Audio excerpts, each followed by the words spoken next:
रैना जी का नारा है 50+, मैं कहता हूँ हमने 60+ करना है इस बार। हम डटे रहेंगे और खिताई चनाब से इनको ख्वाब है कि हम जीतेंगे। कहाँ से जीतेंगे? कुछ नहीं, यहाँ उम्र शुम्र सारे गए कबाड़ में। ये याद रखना, ये ख्वाब छोड़ दें ये लोग। ये 370 इनके लिए था, मेरे लिए थोड़ी था। मैं तो 370 के पहले भी ऐसा ही था और 370 टूटा फिर भी ऐसा हूँ। क्या है 370 कश्मीरियों उन चीफ मिनिस्टरों के लिए था। 370 टूटने से हमारे लोगों को फायदा। जम्मू एक्सप्रेस में आपका स्वागत है। मैं हूं रिंदर बंदराल।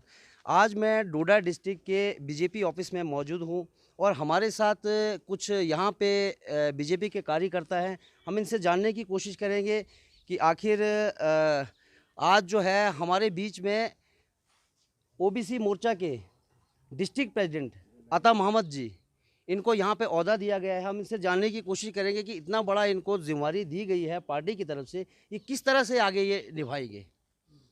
जी अता मोहम्मद जी, स्वागत है आपका जम्मू एक्सप्रेस में। देखो जी, मैं 2016 से इस पार्टी में जुड़ा हूँ और पहले मुझे ओहदा दिया गया था, माइनॉरिटी मोर्चा के अध्यक्ष बनाया गया था मुझे भागवा ब्लॉक से। तो चलते चलते 2-4 साल हमने काम किया और 2-4 साल के बाद मुझे पार्टी ने फ़ौरन अपने हेडक्वार्टर जम्मू में बुलाया और मुझे वहाँ ओहदा दिया, ओबीसी मोर्चा के प्रेसिडेंट बनाए जिला डोडा के। और क्या कहते हैं, हम ये काम करते आए हैं। इंशाल्लाह आइंदा भी हम अपनी पार्टी आज ही मैंने शुरू किया। यहाँ पे मैंने ब्लॉक भागवा यानी मंडल प्रधान जो हमारे लालदीन साहब मैंने तैनात करवाए हैं और उनके साथ हमारे असर के अब्दुल क़य्यूम लोहार साहब हैं और काश्तीगढ़ से नज़ीर अहमद हजाम साहब हैं। तो जब से मैं इस पार्टी में आया तो मैं तो एक वर्कर की तरह था, लेकिन पार्टी ने मेरे सुझाव देख के, मेरे काम देख के आगे चलाने की कोशिश की तो हम चलते रहे। तो आज पार्टी ने एक बहुत बड़ा फैसला लिया, मुझे डिस्ट्रिक्ट प्रेसिडेंट ओबीसी का बनाया, जिसका यहाँ पे अभी आज तक किसी ने ना ये ओहदा लिया था, ना ही किसी पार्टी ने इस ओबीसी को बनाया था। तो आज मैं शुक्रगुजार हूँ भारतीय जनता पार्टी से, जिन्होंने आज हमें हमारे जैसे आदमी को इसमें इन्वॉल्व किया। और इलेक्शन भी आने वाले हैं, इनसे ये पूछते हैं कि आखिर आपने क्या सोच के भारतीय जनता पार्टी का दामन संभाला है। मैं भारतीय जनता पार्टी के इस जनाब शक्ति परिहार साहब को बहुत ही अच्छे तरीके से पहले भी समझ चुका हूँ, आज भी समझता हूँ और अच्छे आदमी हैं। बिल्कुल हमारे एमएलए साहब जो साहब के एमएलए हैं बहुत अच्छे हैं। इनके विचार जो सुनकर मैं बहुत खुश हुआ। अगर ऐसे विचार रहेंगे, ऐसे होते रहेंगे तो कभी ये पार्टी नाकामयाब नहीं होगी और पार्टी कामयाब होगी। और हम भी कोशिश करेंगे। मुझको आज उन्होंने यहाँ पर मंडल प्रधान बनाया, इसमें ब्लॉक भागवा का प्रधान बनाया, तो मैं भी कोशिश करूँगा हम इस ओबीसी को दूर तक लेने की कोशिश करेंगे सब मिलकर। मोहम्मद रफीक। आप कहाँ से बिलोंग करते हैं? काश्तीगढ़ से। क्या ओहदा दिया गया आपको आज भारतीय जनता पार्टी की तरफ से? सर हमने आज ही ज्वाइन किया। अभी ओहदे की बात छोड़ो, हम अब पहले काम करेंगे, उसके बाद हम ओहदा ले। क्या लग रहा है आपको कि भारतीय जनता पार्टी अच्छी पार्टी है? अच्छी पार्टी है। शक्ति परिहार जी से हमने देखा कि बहुत अच्छे आदमी हैं, हम भी आए ज्वाइन किया। निसार अहमद लवाहर। आप कहाँ से? मैं काश्तीगढ़ का रहने वाला हूँ और ओबीसी मोर्चे का स्टेट सेक्रेटरी हूँ जी। तो मुझे तो अब 20-22 साल हो गए। मैं सबसे पहले अपने ज़िला प्रधान हमारे ओबीसी मोर्चे के अता मोहम्मद जी को मुबारक देता हूं कि इनको आज भारतीय जनता पार्टी ने एक बहुत बड़ी जिम्मेदारी दी।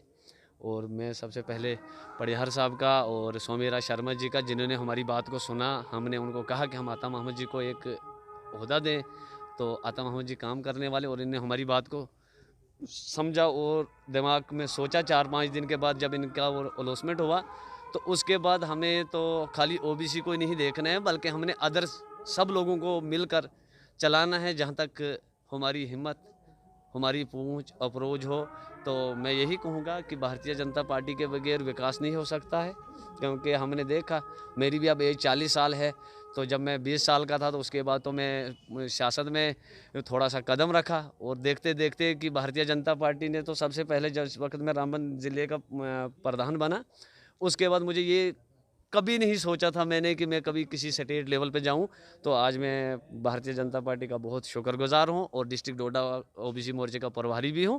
क्या कुछ लग रहा है आपको कि जब से भारतीय जनता पार्टी यहाँ पे आई है, शक्ति प्रहार जी यहाँ पे आए हैं, कितना विकास हुआ है?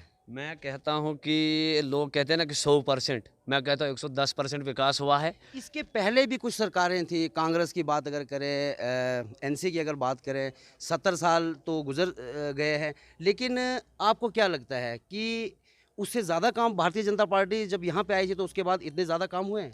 बिल्कुल हुए हैं।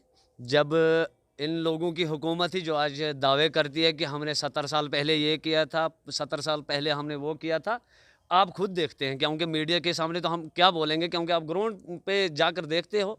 मैं कहता हूँ कि 70 साल में इन्होंने जितना 7 साल में काम किया उतना इन्होंने 70 साल में नहीं किया था। आप PMAY देखो, आवास प्लस देखो, क्योंकि मैं भी एक पंचायत का एक वार्ड का मेंबर हूँ। मैं कहता हूँ कि कभी हमने नहीं सोचा था कि किसी वार्ड के अंदर 200 मकान आएंगे। आज 200 मकान एक एक वार्ड के अंदर है। तो इनकी हुकूमत में कहाँ थे, कहाँ सोए थे? क्योंकि नरेंद्र भाई मोदी ने विकास किया, गरीब तक मकान पहुँचा। जिस गरीब को मकान बैठने के लिए था नहीं था, जिस गरीब के मकान को छत नहीं था, आज उस गरीब के मकान को भी छत लगा और वो गरीब भी आराम से अपने मकान में बैठता। और मैं इनको चैलेंज करके कहता हूँ कि भारतीय जनता पार्टी अगर है, गरीब आवाम की पार्टी है, गरीब और मजलूम जो थे जिनको सताया गया था उनकी पार्टी, उन्होंने वोट दिया और भारतीय जनता पार्टी सत्ता में, सेंटर में भी है। और देखते चलो आप आगे जो इलेक्शन आएगा भारतीय जनता पार्टी की हुकूमत होगी, क्योंकि विकास पे इलेक्शन होगा। हम जब भागवत के पीछे निकलते हमें पानी नहीं मिलता था। जब परिहार साहब MLA बने, सबसे पहले इनके मेचार में एक टंकी बाथरूम बनी, लोगों को सहूलियतें मिली। देसा आप पीछे जाओ कि जहाँ कुछ नहीं था, हम रामबन के साथ जुड़े हुए थे। रामबन से जब तक MLA बेचारा पहुँचता था, तो जब यहाँ हमारी हुकूमत बनी, हमारे सारे विधायक बने, तो देसा वालों को भी 100% नहीं 70% देसा वालों के भी काम हुए। अब देसा वाले थोड़ा रोड की वजह से पीछे, मगर मैं कहता हूँ कि भारतीय जनता पार्टी उनकी रोड को भी वहाँ पहुँचाएगी। तो ऐसी बात नहीं है। यहाँ के मंत्री भी रहे, सेंत्री भी रहे, चीफ मिनिस्टर रहे, सब कुछ रहा, कुछ नहीं हुआ। डोडा डिस्ट्रिक्ट का कोई विकास नहीं हुआ। अब आज आगे जैसे अभी 2-4 महीने के बाद शायद ही इलेक्शन आने वाले हैं, क्या कुछ तैयारियां हैं? क्या लग रहा है आपको कि भारतीय जनता पार्टी फिर दोबारा यहाँ कामयाब होगी? बिल्कुल होगी। हम तैयारियों में लगे हैं, हम घर घर जा रहे हैं। लोगों को पता है कि भारतीय जनता पार्टी को वोट देना है। और हमारे अध्यक्ष जी का, रविंद्र रैना जी का नारा है 50+। मैं कहता हूँ हमने 60+ करना है इस बार। हम डटे रहेंगे और खिताई चुनाव से इनको ख्वाब है कि हम जीतेंगे। कहाँ से जीतेंगे? कुछ नहीं। यहाँ उम्र शुम्र सारे गए कबाड़ में, ये याद रखना मेरी बात। ये अभी जैसे पिछली बार यहाँ पे रैली हुई थी, उमर अब्दुल्ला साहब यहाँ पे आए थे, आज़ाद साहब यहाँ पे आए थे, महबूबा मुफ्ती जी भी यहाँ पे आई थी, तो उनके तो दावे हैं कि हम 370 फिर से दोबारा वापस लाएंगे। आप क्या कहना चाहोगे, क्या 370 जो है दोबारा से वापस आएगा? जनाब ये ख्वाब छोड़ दें ये लोग। ये 370 इनके लिए था, मेरे लिए थोड़ी था। मैं तो 370 के पहले भी ऐसा ही था और 370 टोटा फिर भी ऐसा हूँ। क्या है 370 कश्मीरियों उन चीफ मिनिस्टरों के लिए था। 370 टोटने से हमारे लोगों को फ़ायदा मिला। मैं कहता हूँ जहाँ 21,000 ये मकान का दे रहे थे, वहाँ कितना है? 1,30,000। अगर 370 लगेगा 30,000 मिलना हमको, लाख खाना इन्होंने। इसलिए ये सरकार बनने वाली नहीं है इनकी। ये गया, ये कांग्रेस को नहीं देखते हो, ये आपस में लड़ रहे हैं। क्या है, क्या है? ये सरकार बनाएंगे, सरकार बीजेपी की बनेगी, बीजेपी का मुख्यमंत्री होगा, बीजेपी के MLA होंगे, मिनिस्टर होंगे, और लोगों को विकास मिलेगा। ये तो हमारा दावा है इनको। ये कुछ करे, ये इनके खोखले दिमाग के हैं। इसी के साथ मुझे दीजिए इजाज़त।